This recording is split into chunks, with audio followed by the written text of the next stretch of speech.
first off, Lorraine Baines McFly, Leah Thompson.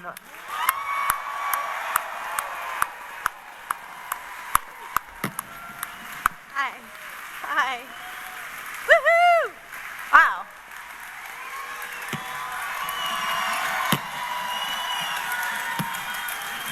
She still got it. She still got it. Enchantment Under the Sea dance coming up in a couple weeks. Just saying. And what would Back to the Future be without the Doc himself, Mr. Emmett Brown, Christopher Lloyd? Yes!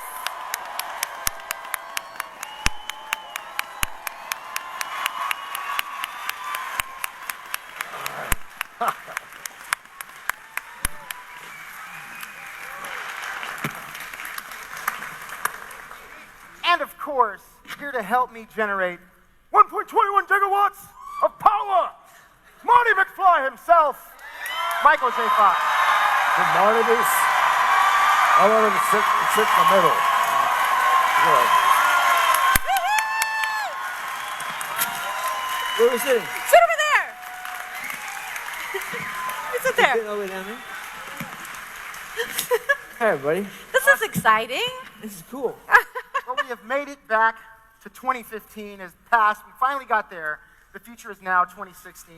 Talking about Back to the Future still, after all these years. How excited are you guys that the passion and the energy for a franchise like Back to the Future still resonates even 30 years after the movie came out?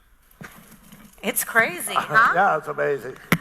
I mean, it's like back in 1985, kids saw it then, grew up and had families, and the families saw it. I mean, it's a cycle that just keeps going on endlessly, and it's amazing. I think what's really surprising about it is that young kids buy into it like their parents did. It's like a perennial. It's like Wizard of Oz or something.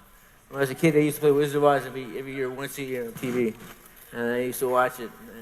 And it's like that. It's just a perennial. My mother-in-law watches it with her daughter, her daughter's daughter, and her daughter. So 4 generations of Deutsch girls watch Back to the Future, which is like so cool, and they all get off, have a great time. So what could be better? And was this something you guys felt was going to have that staying power, even just making the first film? Did you feel like, hopefully we can do the second and third one if they make enough money with the first one, and eventually you'd be doing Silicon Valley Comic-Con on stage with all these people, super excited to talk to you about it? Never thought of it. We didn't even have deals for sequels, right? No. No, there were no sequel deals. They didn't think that there would be another movie. I That's just a hope that fortunate we thing. get through Opry night and have a bit of a run at least. It just keeps, and it's still running. I had no clue. I was like semi-conscious the whole time. I was doing Family Ties in the daytime, and Back to the Future at night. So I was just going where they told me to go, and I'd have an array of surprised and excited faces that I'd make. Look, awestruck, number 32. And so I didn't realize that there was genius around me. I mean, that's really what it was. I knew I was working hard and I was doing what I was asked to do, but I didn't realize the level of complexity until after, the complexity in the script and just how powerful these themes were. It really resonated with people. Were there any particular stories throughout any of the movies that sort of stand out as special moments for you guys that you either knew, yeah, people are going to really enjoy this, or just something that made you crack up laughing when you were shooting? I remember the dinner scene with Crispin Glover. Remember when he was like, remember that? We couldn't, it was like 10:30 at night and you were delirious and I was in that makeup and you couldn't laugh with that makeup or it would break right here and then everybody'd have to go home. So I was like this at Crispin, who was insane. Crispin is insane, isn't he? In a very good way. He was so great. He was so great to work with, though. He's a genius. You never knew what he was gonna do and how he was gonna react. And he had his idiosyncrasies, like about his hair and about just the way he moved, and it was really balletic in a way. Once you kind of got over how weird it was. I watch the movie, I'm always struck by the styles of acting that were taking place. I mean, you know, Crispin had this kind of almost like commedia dell'arte. He would make these big gestures and stuff, and like Sweep of indignation. It's a sweep of indignation. yeah, sweep of indignation. And you did all that falling down and like the double takes. Like no one can do that like you did. You were a genius. And then you had your incredible style, where you're like, I don't know. It was a really interesting, you know, gathering of acting styles, don't you think? Well, yeah. And I was just horny in the middle of all of it. Chris, one thing that Chris does, I mean, that I always mention to people is in any film, especially science fiction film, there's a lot of exposition. There's a lot of explaining how this works in 88 miles per hour and blah, blah, blah, and all these rules. And so you got to get them out there so the audience can understand them. And I mean, that's what Chris did. All the genius stuff he did. Nobody likes to lay pipe. Nobody likes to give exposition. It's boring. You know, well, you go here and I'll go there. Because in the history of the thing, this happened. But he did it so entertainingly and so like manically that it was an art. He turned exposition into an art form.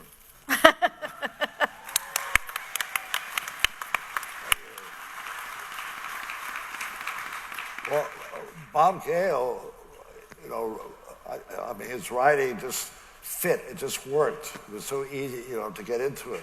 I know I had these long, rambling, pseudo-scientific speeches, but the way he wrote them, they made sense. You know, they seemed organic, and it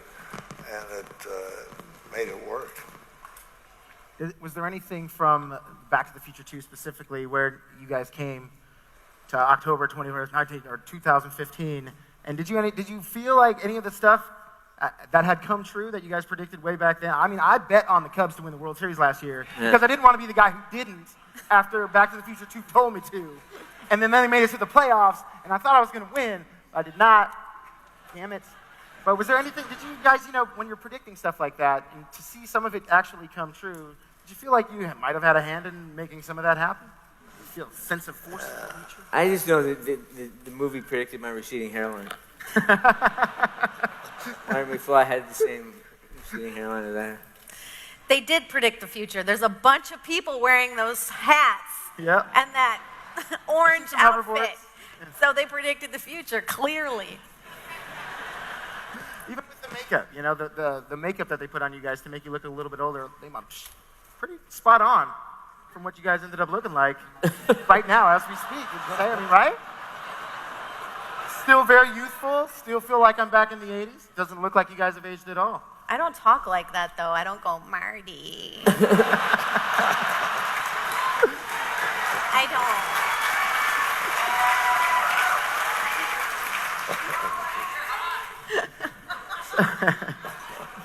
That's just, I mean, she just did it, so she can talk like that. But what would you say was one of your more particular favorite moments from the series? I mean, the whole deal was pretty extraordinary. My favorite moment? I can't. People ask me that, and I have to dig for it because there were a lot of great moments, but there wasn't any moment that just, you know, There's no Great Scott moment? Great Scott! I have little moments that just small things, like in the scope of the whole film, with all these big things happening. But scenes I remember with these two was like with Chris. I just the whole thing with the car on the table. Please excuse the crudeness of this model. It was just so brilliant. I just felt like I mean, I didn't have to act like Marty McFly. I mean, I just was wrapped with what he was doing. And he was mesmerizing.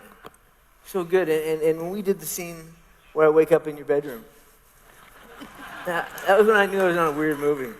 That was about 2 weeks in or 3 weeks in. We did that. And the movie was strange for me because we'd do a scene and we'd just do my coverage because there was another actor who played in the role before I was hired. And so there'd be a lot of the scenes in the movie that are not me.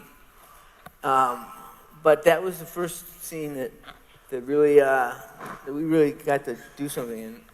And again, I was so blown away by how good you were and how earnest you were and how funny you were. Oh.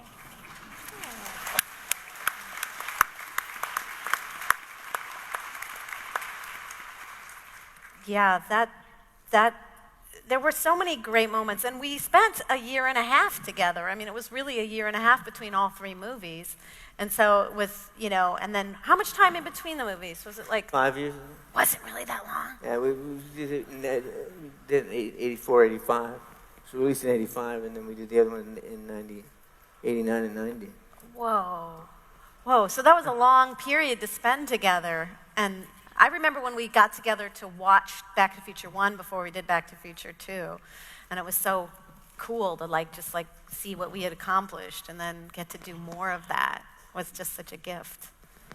30 years later, still going strong. I know, it's craziness. Look at these people. It's so exciting. And that's really the cool thing about it, is that people do genuinely share this movie with their family members, with their friends, and it goes on, and it's going to be kept being shared until till the end of time, way over there. That's where time ends. And all these fans, I'm sure, have some questions for these amazing people. So if you guys would like to ask some questions, please come on board. There's microphones here. There's a hoverboard over there already. The future is now. No, you go. Don't step on each other. Don't kill each other. Oh. Wow. I mean, you came equipped with the vest and the hoverboard. Do you need to check the sports almanac? Oh, she's got sports statistics. There it is. Okay. Hi, I'm Estella. I'm curious if you guys could travel back in time. What time would you travel back to? Do you have a good answer for that? I'm a woman, so I'm happy to be right here, right now. Because I want to vote, and I want to make the same amount of money as a man. I want to be right now, so Nice. that's my answer. But you guys, men, probably have other ones. Well, I worked with Woody Allen once, and he said there was we were having a conversation about time travel, and he kind of came into it late, and he said that he wouldn't want to be living any time before the invention of penicillin. I kind of feel like that too. Is there a I don't know. I like to go back to bed. I'd like to go back to bed. Back to bed. Thank you so much. Oh, you're welcome. Back to the furniture. Hi, my name's Chad, and I think I speak for everybody when we say we'd love to see a part 4. Is there ever a chance of a part 4, or has there ever been a conversation behind closed doors of a part 4? Not that I know of. I know they're doing a musical in England. They're putting together a musical, which I will have nothing to do with. But Chris is the only one who could be in it, I Chris think. could be in it, yeah. Yeah, I don't think so. I don't think, no, they haven't talked about it. I mean, I wouldn't be surprised if they do another Back to the Future. I don't know if they'll come looking for us. But, younger. My son? He lives in Brooklyn. He's a hipster.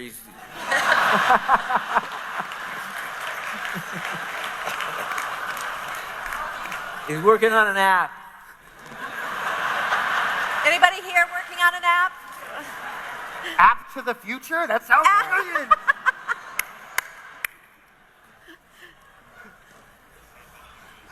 It's fine. I was just wondering if any of you have seen the show Rick and Morty, and if so, what did you think of it? What was that? Rick and Morty. Have you seen the show Rick and Morty? No. I haven't. Yeah. I'm not a hipster. Is that a You should. hipster show? No, Oh, you should. And at the end, can I give you all hugs? hugs? I'm available for hugs after. Okay. Good. Thank you. Sorry. Thank you. Thank No. you.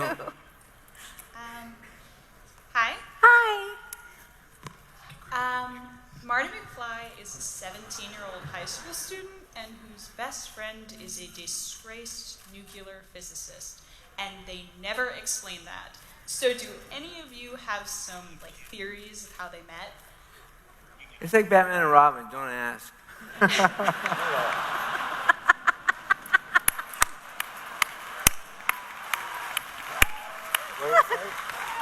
like Batman and Robin, don't ask. I've never heard anybody refer to Doc as a disgraced.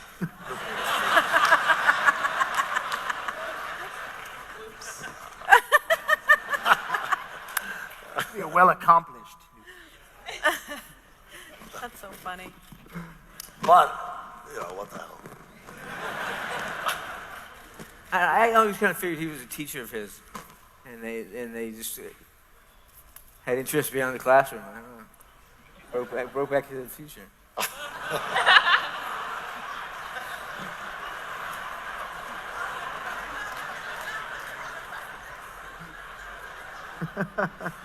Hey, think about that one for a second. We're just friends. Awesome. Thank you very much. Doc. Hi, guys. I'm awestruck right now. You guys are amazing, and I'm such a big fan. So, Back to the Future as a series got to play in a lot of different times, periods of time, and was really fun in all these different eras. Did you guys have one, period that you had the most fun being a part of, playing around in that, specific time? I loved Back to the Future 3. It's always when people ask me. It was a Western. Who doesn't like a Western? Horseback riding, that steam engine, and Doc had a romance.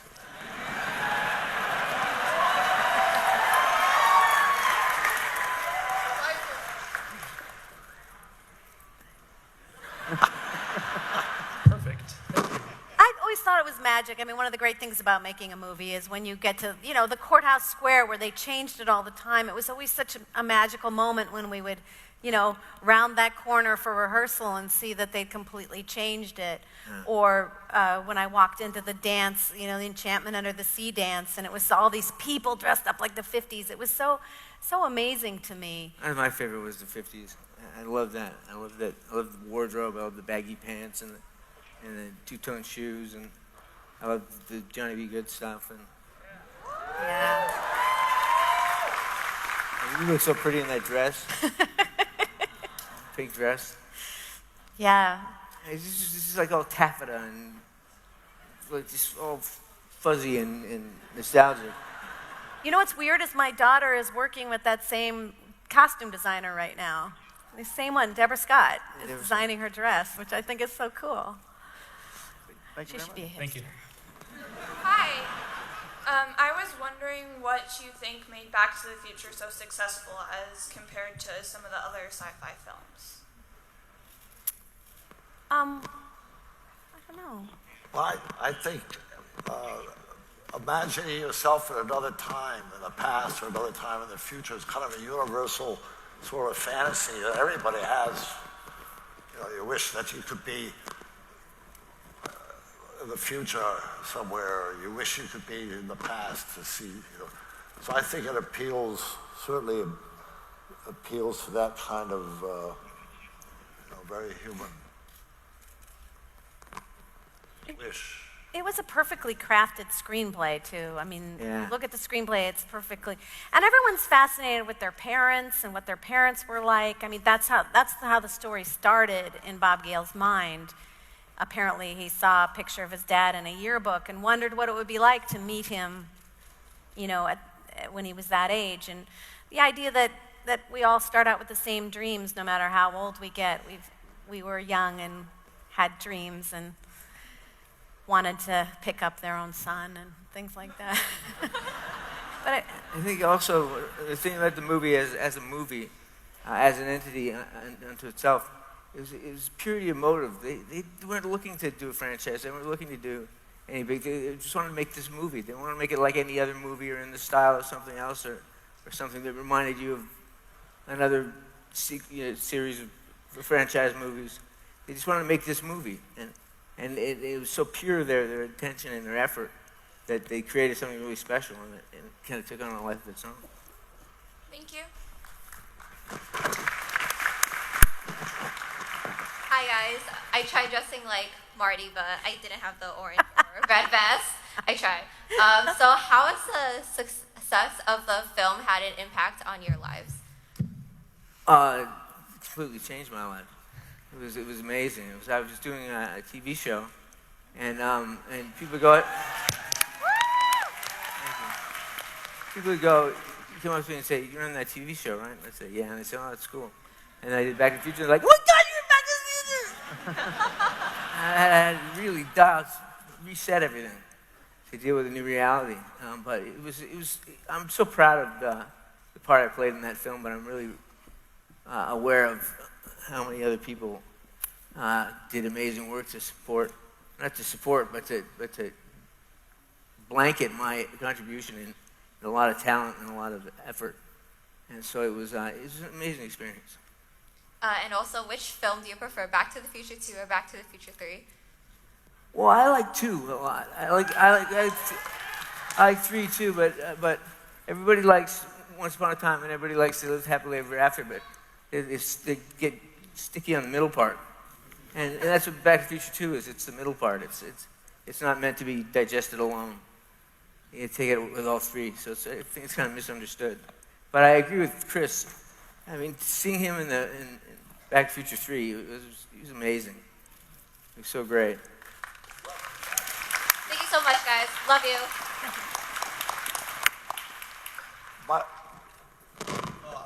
I was gonna ask you what interested you in the roles that you guys got, like when they were first casting you.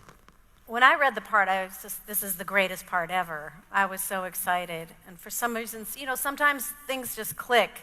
And I remember having to audition for both the young and the middle-aged Lorraine and really understanding both those characters. And, and they were such polar opposites. And the idea of playing someone with so much hope and someone with no hope was just amazing to me. And I just remember thinking this is the greatest script and this is the greatest part. And so I still feel incredibly lucky to be mostly known for being in a great part. It could have been a terrible part that I'm known for, but this was great. Well, for me, I always tell this story, but I was doing a movie in Pasadena, a werewolf movie. I was sitting in my trailer, and I was sucking my lunch through a straw because I had all this goop on my face and yak hair. And I was sitting there, and I heard that there was a location scouts on the block looking for locations for a new Steven Spielberg production. And I heard Crispin Glover was in it, and I knew Crispin, so I was pissed about that. I'm like sucking soup through a straw and getting it stuck in my yak hair, thinking, who talked me into doing a werewolf movie? I should be doing that Spielberg thing. And little did I know that they'd already, at that point, they'd already approached Gary Goldberg, the producer of Family Ties, asked him if I could do it. And he said he couldn't let me go. So they decided I couldn't do it. And all this was happening, I had no idea. And then around Christmas, Gary called me into his office and gave me this envelope. He said, "This is a script that Bob Zemeckis is doing, Steven Spielberg is producing, and they want you to read it." And he told me the story of how he'd not let me go before, but he was willing to let me do both things at the same time if I wanted to do it. And he said, "So take the script home and read it, and let me know what you want to do." And I took the script, I put it on his desk, and said, "It's the best script I ever read in my life." and within a week, I was in a parking lot in Puente Hills with flames running through my legs. That's all. Thank you. I just, what kind of really excited me about Doc Brown, I love stories about scientists like Einstein, et cetera, who are able to imagine in a realm that we can't even begin to enter. and come up with something like E equals MC squared, which explains so many things and changes science and the excitement of discovery. I just thought, which is what Doc is all about. I mean, he tries things that don't work. He invents an automatic gadget to feed dogs. I mean, it's whatever, but to invent a space-time travel, just the excitement of having that kind of mentality to come up with solutions to things that most people find unfathomable, amaze me. And, talking about, somebody was asking about impact, so many times, including today, people who, come up for science will say what an impact the Back to the Future trilogy had, and that they became physicists, or they became doctors, or they this or that, or something that this film has changed people's lives. And they'll come up and say, this movie changed my life. And I just think that's what an incredible thing to be a part of, and in a positive way, not, in some kind of... I get that with a lot of guitar players. Yeah. Right? It's just great. Gift. I get that with a lot of guitar players. And it's funny because I'm such a crappy guitar player. But a lot of musicians, a couple big musicians have said to me that was, like Chris Martin said, that was a really turning point in his life, seeing that movie. Wow. Wow. You're welcome, Chris That's Martin. cool. Yeah. Chris Martin McFly. Awesome, thank you. Hi there. So my question is, I know you guys play iconic characters, but would there be one crack of any other character than your own that you would have like one shot at any particular scene? Like, for example, if Marty could have been Biff. Whoa. Wow. I wouldn't want to be Claudia's part. No, I was happy with my part. I wanted Biff's goons. Those guys just look mean in the background.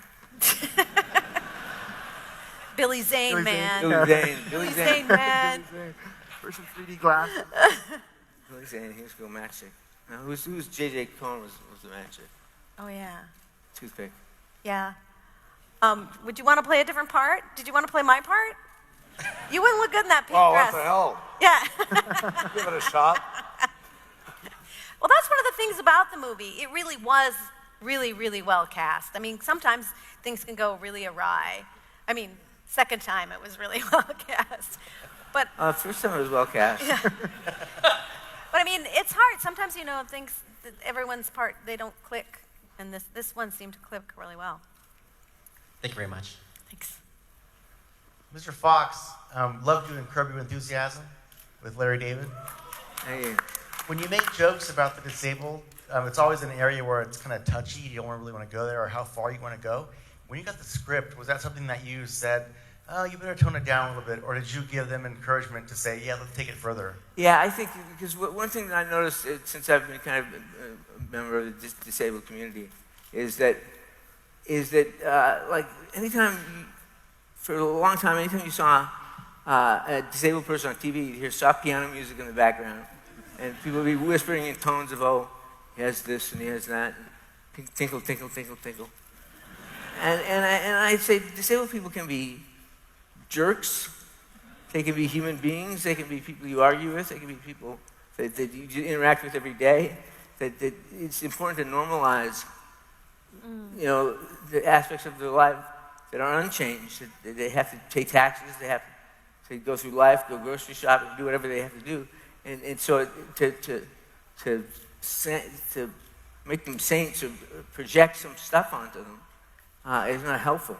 So I thought, it was a chance. Larry David was a chance to just play a guy who was a guy. The guy who had, it was me nominally, but I got a chance to play a guy who argues with his neighbors and plays games with people and messes with their perceptions. I thought it was a good opportunity. So I wasn't really making fun of the disabled. I was making fun of the human condition, that we separate ourselves based on what we see, and we project onto other people things that they may not be feeling or thinking.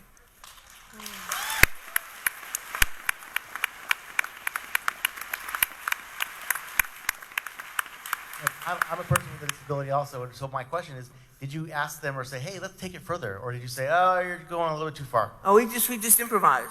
That show is improvised. So they have a basic thing like, okay, Larry's going to come up and complain about the noise. So I say, okay, I'll come up with an excuse for the noise. And you just start doing it. He's like amazing. And you just start arguing with him. It's coming up with stuff. And then next thing you know, they say, it's great, we got it. And 2 months later, I saw it on TV and said, oh, that was funny. Thank you very much. But they'll definitely go as far as you want to go. Curb Your Enthusiasm, they have no limits. Brave. Hi, we've seen in Back to the Future 2 hoverboards. We saw self-lacing shoes. This question was kind of directed towards Michael. What are your thoughts on that? Just the fact that these things are now actually happening and exist today. What are your thoughts on the stuff that you guys saw years ago in the movie happening now? Well, I can't say that I saw it. I mean, it's Bob Gale and Bob Zemeckis who have the amazing brains that come up with this stuff and make these leaps of probable progress. And I think they just, I mean, in a way, it's a self-fulfilling prophecy because, like with the lace-up shoes, I mean, Nike said, let's make it real lace-up shoes like we pretended we made for the second movie. So, but they do. I actually have a pair of the Nike lace-up shoes, and they're amazing. Yep. And they come in handy for people with Parkinson's. Just push a button. Awesome. Thank you. Hi. Hello. I have a question. If any of you three have seen Doctor Who? Any other Doctor Who fans here? Hi, man. Do you think that the Doctor could be in the same time that Dr. Emmett Brown or Marty McFly would be in, and they could meet? Sounds like a good comic book. I don't know Doctor Who that well. All I know is Doctor Who is every time I turn it on, there's a different Doctor Who. Who's Doctor Who now? But sure, we get those guys together with Bob Zemeckis and Bob Gale and see what they come up with. All right. Thank you. Thank you. Anything's possible with time travel. Hi, my name is Sandra, and I just have to tell you how wonderful it is to see the three of you together and how special it is for us. What is it like for you guys to get together again? And have you been able to keep in touch as much as you'd like over the years? Well, lately we've been seeing each other a lot. Yeah. It's really nice. We've done a lot of different movies together. With the anniversaries that come up, they bring us together and we do stuff together, which is really fun.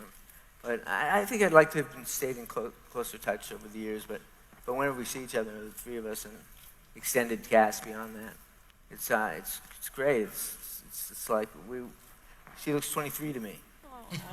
Aww.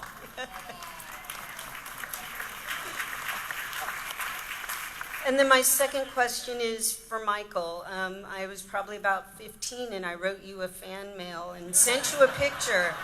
And I got it back and it was signed. And did you sign your own fan mail? I've been dying to know. Well, what year was it? It was probably Family Ties? Family Ties. Yeah, 16 I signed magazine. it. Thank you so much. You made this adolescent girl's life. Thank you. I still have it. Thank you so much. It was wonderful to see you all. Thank you. Thank you. How's it going? My name is Doug. Hi, Doug. Huge fan. So throughout all the movies, there's lots of stunts with riding skateboards and grabbing onto trucks, which I got in trouble for a lot when I was younger. Yeah. There's lots of, on trains and riding horses. Did you guys do all your own stunts? Some of your stunts? Were there any mishaps or any crazy stories of anything? Go ahead, Chris. I remember I had a sequence when I'm chasing the train, and I'm galloping along. I actually did that, and which was pretty thrilling. It was between the Galloping canyon along. and the train, right? Huh? Between that canyon wall and the train, and we were galloping along there. With the train on one side, train 5 feet on this side, and then a granite wall on. Yeah. When Doc's supposed to, he's galloping along and he gets next to the train and there's a handle there to pull himself onto the train, off the horse onto the train. And I wasn't doing that moment. A stuntman did that moment. What could go wrong? But I remember the take was going on, and I caught up with the train, and I so wanted to grab it and pull myself on the train. But if it didn't work out, it could have been kind of bleak. Could have been chopped off. For me, I did a lot of that stuff, skateboarding and a lot of stuff, up to the point where you could get killed, and then even if I wanted to do it, insurance wouldn't let you do it. But the one thing that kind of went awry, we were doing the hanging scene in Back to the Future 3. Right.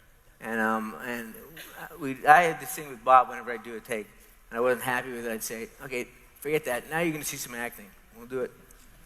We'll do it again, and now you see some acting. And he wasn't convinced that I was being hung. It didn't look like I was being hung. So I said, okay, I'll put my hand in there, and I'll lift my feet off the ground, and I'll actually hang for a little bit and see how it looks. And I said, watch this, Bob, it'll be great. I put my hand in there, and I blocked my carotid artery, and I went out. Oh, man. And I woke up, it seemed like 3 minutes later, at the end of a rope. And that was the hairiest experience I had. Wow. Crazy. Great Scott. Yeah. And yes. I just had a lot of push-up bra stunts. Yeah. They were dangerous. Very dangerous. Can we see some of those stunts? Yeah, it was very, very frightening. We had the part 2 of Lorraine boobs. Yeah, the Lorraine boobs were very difficult. What is that line you had? You made me get these. Yes. These things. You want them back, you can have them.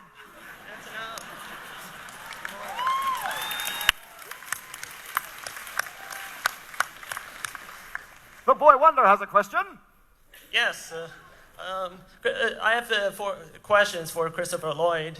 If Raul Julia had lived, hadn't died playing in that horrible Street Fighter movie, would there have been the proper third Addams Family movie? I don't know that for sure, but it certainly made it, could have,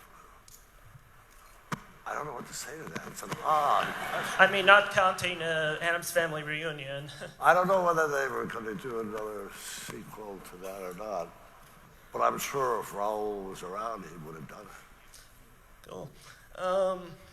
Did you know there's going to be the real time machine invented by Ronald Mallet? I mean, no. Is there a real time machine? Yeah, it's going to be invented very soon. It's going to be invented. That's how far ahead the future goes. Time machine's already invented, but we don't know about it. Yeah. That is. Or do we? Robin knows. And one more thing. Do you like Nostalgia Critic? Nostalgic critic? The what? I don't know. We don't know any. Oh, you met him. I mean, you met him. Remember? Are you like I was frozen today? I mean that. Oh yeah. That part. Yeah. Awesome. I'm confused. Did you saw his review for Food Fight? No. Thanks, Robin. To the Batcave. We're trying. Hi guys, my name's Chris. Hi, Chris. I actually wanted to target Michael J. Fox on Hi, that's a nice word. What was that? Nice word, target. I like to hear it targeted. So I actually have Parkinson's myself, as you can see, as I'm holding my phone. I just wanted to see how you deal with your struggles. I mean, eating soup is pointless. Taking pictures is pointless as well. You know, I'm trying to take a video here, and it'll just be like. Ugh. And my wife, like, take a picture. No, forget it. And it's, you know, it's just. I've had a long time that was diagnosed in 1991, so that was a long time ago. And I just lived my life. It's things come up that are harder to do, or are consistently more difficult to do, because it is a progressive disease. I just take note of it and find another way to get around it. And it's like, it's kind of corny, but a thing that I often say is, if you imagine the worst case scenario, and you obsess about the worst case scenario, and it actually happens, you've lived it twice. So I just try to take every day as it comes, and it's definitely difficult. You can get caught up in the difficulties of it. Yeah. But I try not to dwell there. I try to take care of that. First thing in the morning, I wake up and I'm a mess, and I walk by the mirror and I look at it and I say, "What the hell are you smiling about?" And I keep a smile on my day, on for the rest of my day, and go through it. Last year I tried. And on that note, unfortunately, we are out of time, but these guys are going to be here all weekend to celebrate with you guys. Thank you very much for coming out. Thank you, Christopher Lloyd, Leah Thompson, Michael J. Fox. We just